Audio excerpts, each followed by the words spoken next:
Pendant 2 ans, j'ai été à Bordeaux pour un IUT dans l'humanitaire. Et après ça, donc j'ai voyagé, j'ai été en Afrique, tout ça. Et en fait, l'humanitaire, ça m'a un peu déçue. Que c'était comme un peu partout pareil, hein, dans ce qui est organisation, etc. Dans les associations, c'était pas... Et du coup, je suis restée en France et je suis allée dans les campagnes de la France, quoi. Je suis allée voir qu'est-ce qui pouvait se faire. Mes valeurs déjà à ce moment-là, c'était tout ce qui était décroissance, écologie. C'est ça en fait que j'avais envie de développer dans mon quotidien et autour de moi.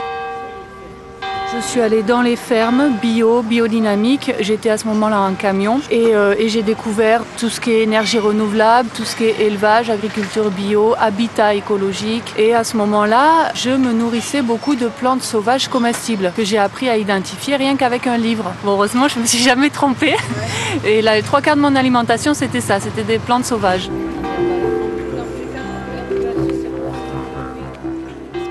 Et alors j'ai fait un herbier pour mémoriser ces plantes-là.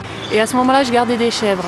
J'étais dans les gorges de l'Allier, vers le Puy-en-Velay. Et là, j'arrive à un endroit et là, il y avait plein de pensées sauvages.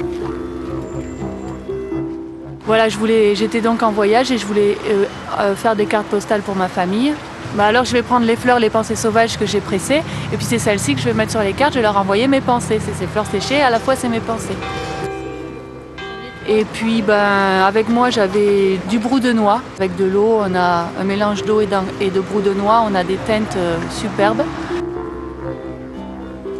Je les ai montrées aux gens chez qui j'allais, dans ces fermes-là où j'allais. Certaines personnes chez qui j'étais allaient elles aussi sur les marchés, donc ils m'ont invité à venir avec eux. J'ai exposé mes premières cartes postales. Tout de suite les gens ont aimé, m'en ont acheté, etc. Et voilà, et du coup après j'ai développé ça, quoi.